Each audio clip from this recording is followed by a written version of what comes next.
there's the Shin Ultraman movie that came out. It came and went. Like, it came and went real fast. We were going to see it, but, like, I heard about it, and I was like, gotta check that out. But what I didn't know was that it was only here for 2 days. So it's like... I hadn't heard about it until you mentioned it. Yeah. And then I was like, there's no trace of it. Yeah, exactly. I think, like, the day I mentioned it to you was, like, the last day. Like, if I mentioned it to you and then we ran immediately to the theater, I think we could have seen it. But, yeah, I didn't know. I'm just in the loop enough to have heard about it, but just out of the loop enough to not know it was 2 days. So we missed our chance to see it. But I've been kind of, like, deep diving on Ultraman stuff. And again, and like this is kind of like an Ultraman versus Godzilla episode. Absolutely. It's the same director. The same director on Shin Ultraman is the same director as on Shin Godzilla. We've been watching the Ultraman, like the classic Ultraman stuff from the 60s. Yeah. And like so much of it is available on YouTube in like really good quality from like the actual company, like the Tsuburaya company. Yeah. And so like it's just a super easy way to just watch all of it. And I was watching it, and then I'm watching this one, and like it's two different companies. It's like Godzilla and Toho, who makes Godzilla, is a completely different company from the Tsuburaya company that makes Ultraman. And so, a lot of people think that Ultraman and Godzilla are like part of the same universe, but they're technically not. But the thing is, Tsuburaya is the guy who created the effects from like the first Godzilla movie on through like all the classic Godzilla movies. Okay. And so he created like the Godzilla suit, the Godzilla, Wow. all the effects and stuff. And then he started his own company called Tsuburaya, and like they did Ultraman. Wow, so it's kind of like a John Dykstra ILM kind of situation, Right? Yeah. Is it? Yeah, except I mean, he maintained like this good relationship with Toho all through it. Like it was Ishiro Honda was the director of Godzilla, the first Godzilla movie, and then like most of the he didn't direct Godzilla Raids Again, the second Godzilla movie, but he directed like all the rest. Wow. Of that like the Showa era. And then Tsuburaya was the special effects guy. After Godzilla, Tsuburaya became like the superstar. He became the guy that was super in demand because it's like it takes a little bit of like sensitivity and stuff to realize what an amazing job Honda does as a director in those movies, but it's very obvious and it hits you in the face just how great those like monster effects are. So it's like, yeah, get me that. Like, I don't care about the guy who's like responsible for like the overall storyline and stuff, but get me the guy who made that suit. They're like, what's your one takeaway from Godzilla? They're like, I don't know, giant fucking monsters. Yeah, which I mean, that's kind of it took me a while to kind of get just how good these movies are as movies, where like a lot of times it is just like, okay, when's Godzilla going to show? Come on, he's coming.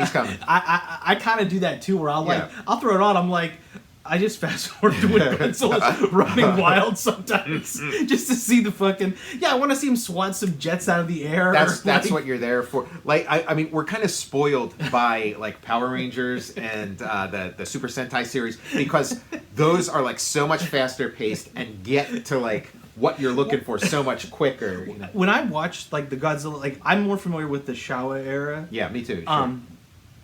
And like when we watch watch those flicks, they kind of feel like I relate them to like the James Bond franchise. Yes, yeah. Very Bond like, even in the music, the look, like kind of like what the humans are doing in there, and like I mean it's contemporary because it's like kind of starts in the 50s. So like the Godzilla movies predate the James Bond movies, but like the James Bond books were out, and there might have been like the James Bond TV movie or something, but they're kind of parallel. And then once you get to the 60s, it's like like the characters will be walking around. I'm like, and then like I think even didn't Toho work on a James Bond or something? I can't remember. Yeah, that could be. Yeah. Like and then there's about the same amount of I think there's like 27 James Bond movies or something. I don't even know, but like it feels like there's about the same amount of Godzilla movies, including like all the new era ones, which I haven't seen too many of. Like I haven't even seen the new ones. Oh, really? Okay, I need to watch those. Yeah, I'm caught up on like the new ones, and then I'm getting caught up on like the ones from like the 80s and stuff. Oh, you know, yeah. like those ones. I was just watching Godzilla versus Space Godzilla. Wow, I've never seen that. Oh my god, that sounds amazing. Yeah, there's lots of like I got a bunch of like DVDs the other day great. for like a bunch of them. You'd like like Godzilla versus Space Godzilla is great because it's like after Jaws and stuff. Oh, so nice. it's like you got like these like Roy Scheider types who are like, that sounds amazing. You know, the first Godzilla I ever saw. we're gonna need a bigger boat, like that kind of stuff. He's like, we're gonna need a bigger Mothra. Right, like, yeah. He's like, we're gonna need a bigger Rodan. They're like shooting this like tracking stuff onto Godzilla, and then back to Ultraman. So that's kind of the connection, but it's not like a textual connection. Like they're not like Ultraman doesn't meet Godzilla the way Mothra meets Godzilla. You know, the way Rodan, the way these monsters from other movies can meet Godzilla. And so but one of the Ultraman episodes, one of like the early, like the first season of Ultraman, Ultraman shows up in the second season. The first season is called Ultra Q, and it's kind of like these monster stories, but there's no Ultraman. It's just sort of the support team, but no like superhero, at the fore. And then season 2 is when Ultraman shows up, and then from then on, it's like superhero action. But like in that season, there's an episode where it's like, I don't know if like they ran out of like monsters for him to fight, and a lot of the monsters do seem like kind of like Godzilla stand-ins, but this time it was like they dusted off the Godzilla I know, it was suit, exciting when you said that, and then like just like put this collar on, like the sort of Cobra collar or whatever. You mentioned it looks like the spitter from Jurassic Park. They killed Dennis Nedry. Right, that's the spitter, from Jurassic where he's like, yeah, it's like that, and so I'm watching it and I'm like, this is awesome. Like, and like, it's Ultraman is fighting Godzilla. And this is probably why a lot of people think that Ultraman has fought Godzilla, because it's the Godzilla suit. They didn't even change the color. You'd think it would be like a red Godzilla, but it's Godzilla, but he's got this collar, and it's like, okay, they needed to give him that collar because that's like just enough to be like, hey, that's not Godzilla. And you're like, he's got those like Godzilla back spikes that are like signature Godzilla. They're not like generic back spikes, and so it's like, okay, but at least he's got that collar. You can technically say, like, if you gave him like giant horns or something, you could say that's not Godzilla. But they give him a collar. But then during the fight, it's ripped off. He rips the collar off. And so he does Matador work. Yeah, it does Matador. That is so awesome. But like now it is Godzilla. It's basically like Godzilla with like some blood on his neck from where the collar used to be, but it's so Godzilla, and it's not like he rips it off his neck and then the fight goes on. He has that like the collar. It's a waist collar, and he's on a storm grade and has to like push his collar down or whatever. It's just so fun because it's like it's Godzilla, made by the guy who made Godzilla, and then. So they fight, and he's got the, and then he eventually defeats him, and he's like this dinosaur that like some, mad scientist like raised, and like they're telling him, oh, you can't, that's too dangerous, and then it of course gets out of control. The when I was little, like, I thought I had imagined Ultraman. I never really watched him because like I would see him on TV somehow, but I could never figure out what I was seeing, where I was seeing it, why I was like, I'm like, who is all? That's why I kind of like missed out on Ultraman. Like I never caught him when I was little. Yeah, me neither. Like it was one of those things I'd heard about, and I somehow knew the song. Ultraman. I somehow knew the song, but I don't think I ever saw an episode of Ultraman. I heard about it. I wanted to check it out, but it just wasn't on at like a time where I was people who are like a little bit older know Ultraman. And so like I watched that episode. I'm like, this is great. Like it's really great action. It's really great fight. You're watching like Godzilla in this like you're watching Godzilla versus Ultraman, but then it's like, I think the thing that probably burned it into people's heads that Ultraman and Godzilla are from the same universe and that they fought each other, because then like I get to the finale of that season of like the first season with Ultraman in it, and like in the end, like Ultraman is like dying and his whole life's flashing before his eyes. And you don't see every episode. You just see like one or two things flash before his eyes. But one of the things is his fight with Godzilla. And It's not and it's really long. Like the flashback is really long, as if this was like the greatest fight of his life. You know, and they don't show the collar. No. They just show him. So you're looking at like second generation footage of Ultraman fighting Godzilla for this long, as he's going through like the greatest hits of his life. So of course it's like, oh yeah, there's that time I fought Godzilla. Cracking me up that they bypassed the collar removal and went straight there. You just think he was cut or something. Yeah, exactly. That's what it looks like when Godzilla fought Mecha Godzilla and he gets like real bloody and stuff. Like, it kind of looks like that. And like it's like they got there by steps. First they're like, okay, we're gonna give him. It's not gonna be Godzilla. We're gonna give him a collar, and then it's like after they did that, it's like, we'll just But it is this really long extended footage of him fighting Godzilla. Like it doesn't say anything. There's no voiceover of like and then I fought whatever that monster's name was. It's a bottle. Yeah, him dying is like a cheapskate bottle episode where it's like Ultraman stuck in a basement, and he's like, "Remember the time I fought Godzilla?" And it is so funny because like when you see him, it's like okay, maybe you missed that episode, and it's like, oh, I guess Ultraman's big moment of his life was the time he fought Godzilla, and of course, why wouldn't it be? But it's funny too because like they just had him on the collar so they could like. For legal purposes, they're like, from here on out, we're skipping the collar removal and we're only showing him as Godzilla. Yeah, I'd love to know and again, like he had like a good relationship with Toho, so I wonder what if they were like, hey, as long as you don't call him Godzilla, it's fine by us, or if he just was kind of like that episode where he fights Godzilla is like kind of like halfway through the season, and then you got the final episode way down the line, and so maybe like that episode came out.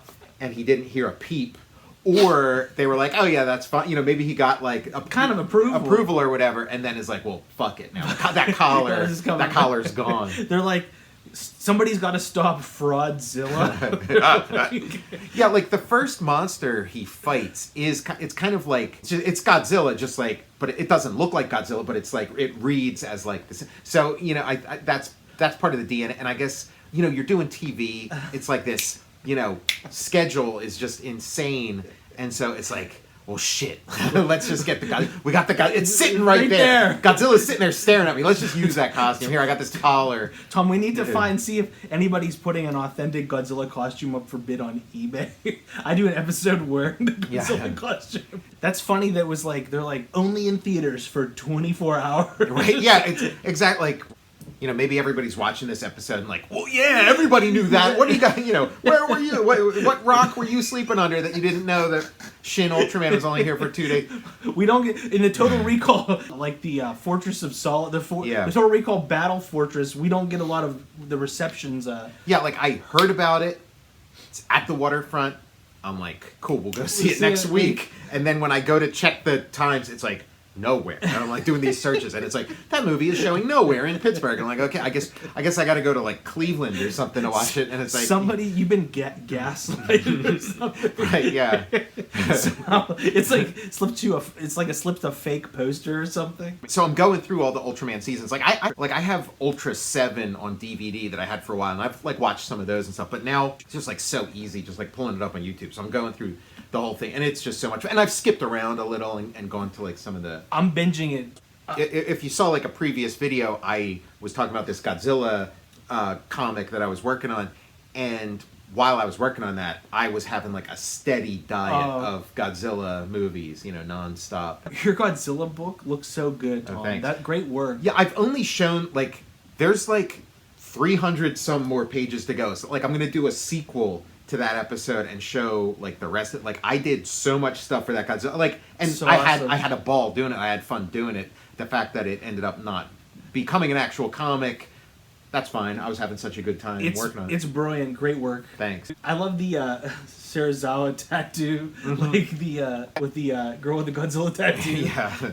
Yeah, and like I was also reading a lot of like the Marvel Godzilla comics, and in the Marvel Godzilla comics, he's like this bright green. So I was like using that bright green. If I ever do end up making like a Godzilla comic, I don't know if I'll go with that. Like it's just fun making them bright green because it kind of like references the Marvel comic. It references the toys. It just feels like that's like you're in my world and my Godzilla, and he's going to be bright green. But Great colors. It is kind of fun. The sort of dark Godzilla. You know. I loved it. Great work. Oh, thanks. And the like with the Ultraman 2, can we do another episode when we see the movie too? Yeah, we'll do an episode of the movie. We'll also do a separate Godzilla episode, especially since you're going through the movies. Yeah. We'll maybe compare notes there. And just, like with Ultraman, like there's also this thing called Gridman. I don't know Gridman. And like Gridman, when I saw Gridman, I'm like, wow, that looks a lot like Ultraman. And then I found out like it is like part of the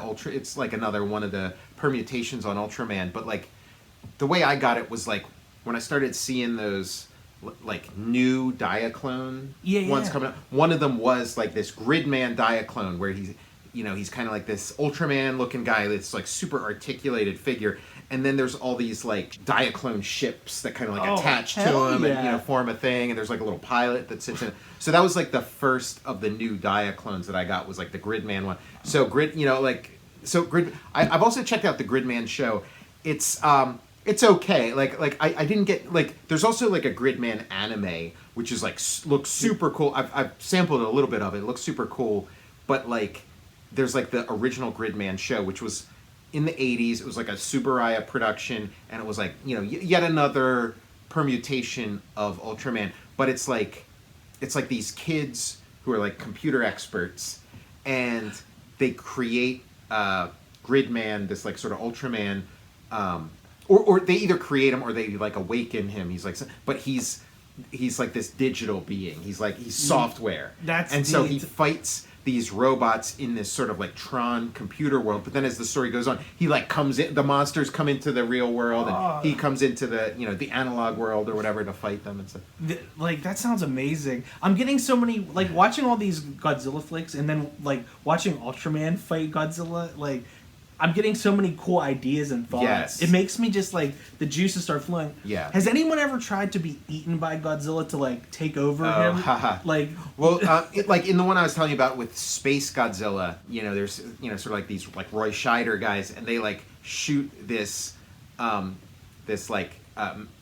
electronic thing that attaches itself to Godzilla, and I thought, oh, it's like a Godzilla tracker or whatever, but it turns out it's like this link up. And then they have this lady who's like got a little bit of like psychic powers, and they hook her up to this kind of like Cerebro helmet. So then she like tries to control Godzilla through that. So. Wow, this is all. I'm all in on. There's more Godzilla stuff coming to this channel. So.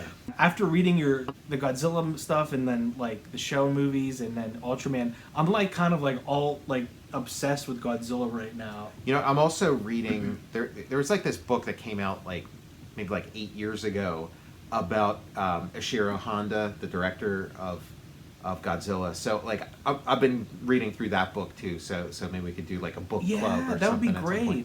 Watching these Ultraman shows and watching it in such like high quality video, like Ultraman. Like as the series goes on, the Ultraman costume gets better, but this like that first season where Ultraman shows up.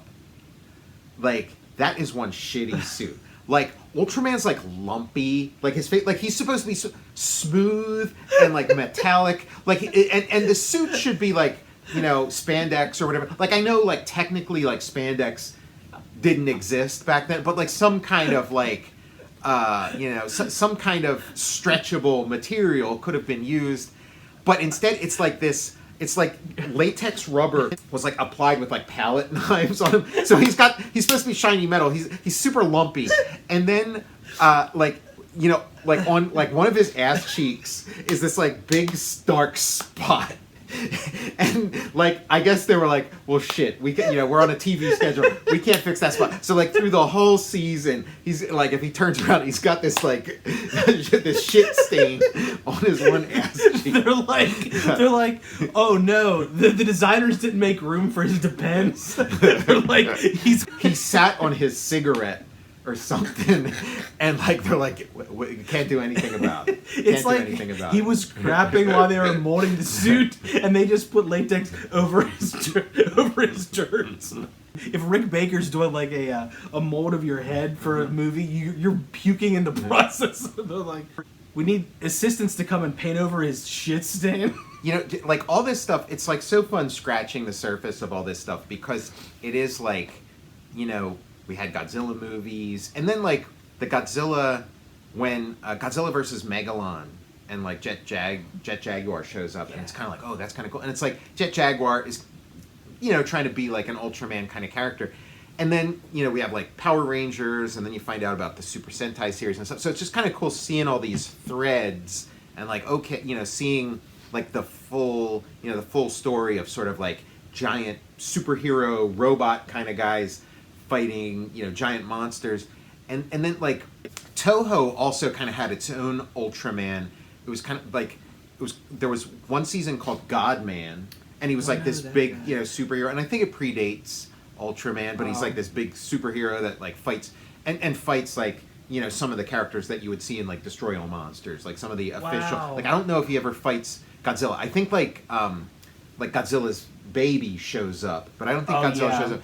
And then there's another thing called Green Man, which was kind of like a follow up to Godman, where it's kind of, you know, so cool. There's just all these That's awesome. and I'm just kind of starting to like, you know, get deeper and deeper into these various threads. So it's been a lot of fun. It's so rich, like all this stuff was just there, kind of, you know, waiting for us all. And it's only like this like, you know, digital era where you can kind of find all this like international stuff, you know, relatively easily. When I get through the Showa movies, because it's been a long time. I'm gonna do Ultraman. Yeah.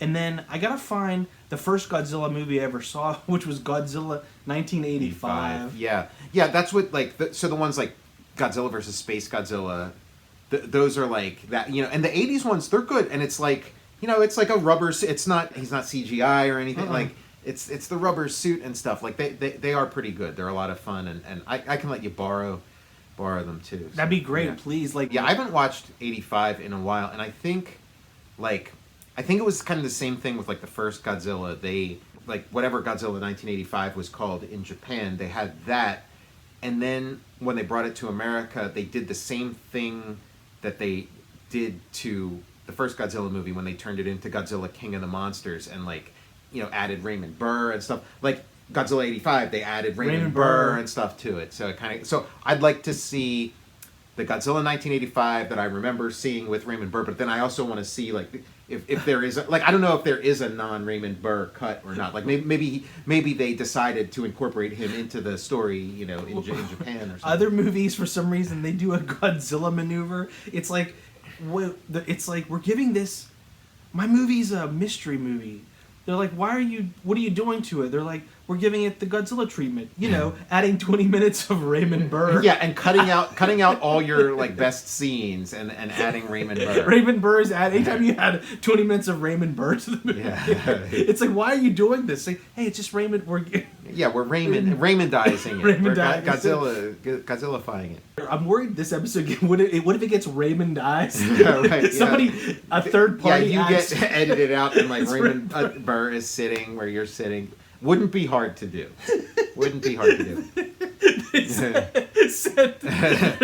Ironside. This has been Vanities. This has been the Ultraman versus Godzilla episode of the Total Recall Show. I'm Tom Scioli, author of Jack Kirby, The Epic Life of the King of Comics, and Fantastic Four Grand Design. I'm Matt Zeoli.